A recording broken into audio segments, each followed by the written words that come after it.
వ్రతశాల ఇది నా యేసు నివసించశాల.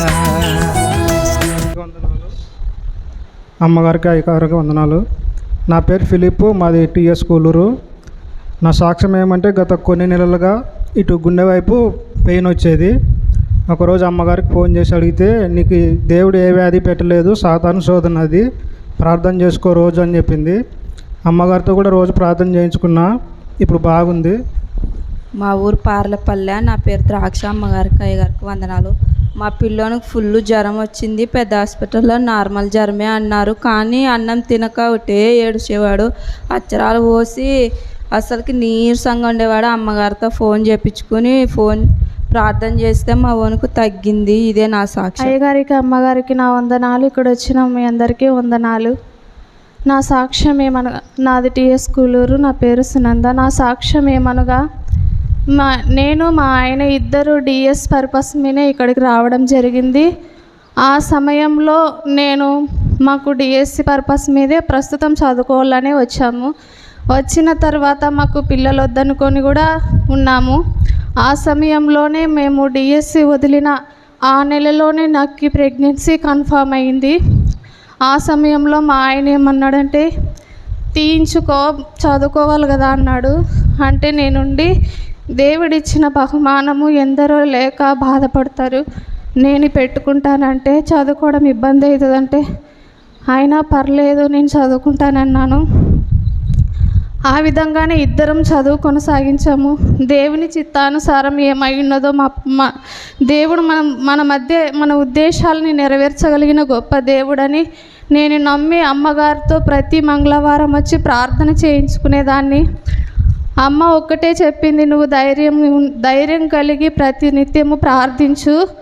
మా ఆయన కొంచెం ఆ సమయంలో నేను ప్రతి నిత్యం అమ్మగారిని వచ్చి అడిగేదాన్ని, నువ్వు ఎక్కువ ఆ పిల్లోని ఫోర్స్ చేయొద్దు, ఆ పిల్లోని కోసం ప్రార్థన చేయి, తానే మారుతాడన్నాడు అన్నది.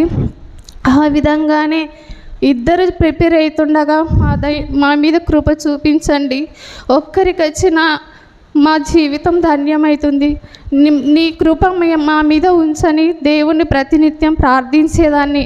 ఆ విధంగానే కానీ నేను అమ్మ చెప్పినట్టు ఆ పిల్లోని అడగద్దు, నువ్వు విసిగించొద్దు, తనంతటికి తానే మార్పు అనేది వస్తుంది, నువ్వు ప్రార్థన చెయ్యి అన్నాడు. ఆ విధంగానే ఆయనకు 73.5 మార్కులు వచ్చాయి. కానీ ఆయనకున్న మార్క్స్ని బట్టి అయితే క్వాలిఫికేషన్ జాబ్ రాకూడదు, కానీ 74.5కు కట్ ఆఫ్ పెట్టినారు. నేను అమ్మతో ప్రతి మంగళవారం వచ్చేదాన్ని. అమ్మ, నార్మలైజేషన్లో మార్క్స్ పెరగచ్చు, తగ్గచ్చు, ఎలాగైనా మార్క్స్ పెరిగే విధంగానే ఉండాలి కానీ తగ్గే విధంగా ఉండకూడదు అని నేను అమ్మ ప్రార్థించేది. మా కోసం అయ్యగారు అందరూ, ఇక్కడున్న అన్న వాళ్ళు అందరూ ప్రార్థించేవాళ్ళు. కానీ మళ్ళీ 2 మార్కులు పెరగడం వల్ల మా ఆయన జాబ్ కన్ఫామ్ అయింది.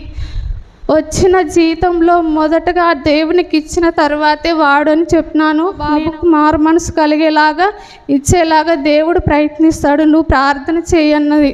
నేను ఏ రోజు విసిగించలే, 2 మాటలు అడిగినాను అంతే. దేవునికి ఇవ్వాలి కదా అంటే ఇద్దామన్నాడే. తనంతటికి తానే తీసుకొని వచ్చి సన్నిధానికి డబ్బులు ఇచ్చి సాక్ష్యం చెప్పిరా, చాలా రోజులైంది కదా అని అన్నాడు. అందును బట్టి దేవాది దేవునికి వందనాలు. మా పట్ల చూపిన కృపను అంతా ఇంత కాదు, దేవునిలో విశ్వాసం కలిగి జీవించాలని ఉన్నాము.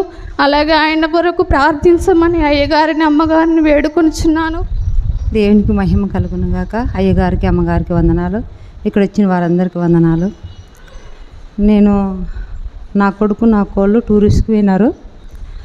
అమ్మతోని వాళ్ళు బుధవారం పోయినారు. మంగళవారం అమ్మతోని ప్రార్థన చేయించినాను. అమ్మ ఇట్లా బయలుదేరి వెళ్తున్నారు, మరి వారం అయితే వస్తలకల్లా ప్రయాణంలో దేవుడు చక్కగా నడిపించి మరి గమ్మానికి చేర్చుకొని తట్ట ప్రార్థన చేయండి అమ్మ అంటే ప్రార్థన చేసింది అమ్మ. అయ్యకి చెప్పిన బుధవారం పొద్దున పోతారేమో అనుకున్నా, కానీ సాయంత్రం పోయినారు. మరి అయ్యకు ఫోన్ చేస్తే అయ్య కూడా ప్రార్థన చేస్తాను. దేవుని దయ వల్ల, అమ్మ ప్రార్థన వల్ల, అయ్య ప్రార్థన వల్ల 7 రోజుల వరకు దేవుడు కాపాడి సురక్షితంగా గమ్మానికి చేర్చినందుకు దేవునికి వందనాలు చెల్లించుకుంటున్నాను. ఇంకో సాక్ష్యం ఏమంటే, పోయిన నెలలో విపరీతమైన జ్వరము, కాళ్ళు నొప్పులు ఎక్కువైపోయినవి. నేనైతే దేవా నన్ను తీసుకొని ప్రార్థన చేసినాను. అస్సలు నిద్ర రావడం లేదు.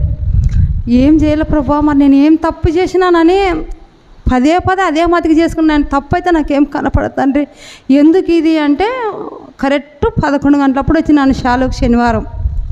11 గంటలప్పుడు అప్పుడు అమ్మకు ఫోన్ చేసి, అమ్మ ఇది పరిస్థితి, నాకు జ్వరం చాలా ఉంది, కాళ్ళ నొప్పులు ఎక్కువ ఉంది అని అమ్మకు ఫోన్ చేసినప్పుడు అమ్మ ప్రార్థన చేసి ప్రేరాలు వేసుకోమ్మా 3 సుక్కలు నీళ్ళకి వేసుకొని తాగనింది. అన్నప్పుడు లేదమ్మా నాకు ఎక్కువ ఉంది, మరి నేను ఆసుపత్రికి పోతానంటే అమ్మ ప్రార్థన చేసింది, ఏం కాదులేమని నాకు ధైర్యం చెప్పింది.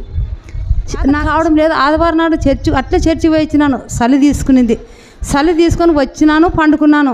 ఏం చేయాలో నాకు అర్థం కాదు. నా కొడుకు లేడు, నాకు కాలు లేదు, పాప ఒక్కతే ఉంది. దేవా నీకు ఇష్టమైతే నన్ను తొలగించు, నన్ను మాత్రం పెట్టుకున్నది, ఈ నొప్పులు నేను భరాయించుకులేనని 12 గంటలకి ప్రార్థన చేసుకుంటే ఏడ్చుకునేదాన్ని. 1 గంట వరకు అదే కన్నీరు కారుతూనే ఉంది, కానీ నాకు సమాధానం రావడం లేదు. అప్పుడు దేవుని దయ వల్ల మరి 2 గంటలకే నాకు సంపూర్ణంగా స్వస్థించి దేవుడు నాకు మంచి ఆరోగ్యాన్ని ఇచ్చి మరొక్కసారి ఆయన సన్నిధిలో సాక్షిగా నిలబడించుకున్నందుకు దేవునికి వందనాలు. ప్రార్థన చేసిన అయ్యకి అమ్మకి వందనాలు చెల్లించుకుంటే ఈ సాక్ష్యాన్ని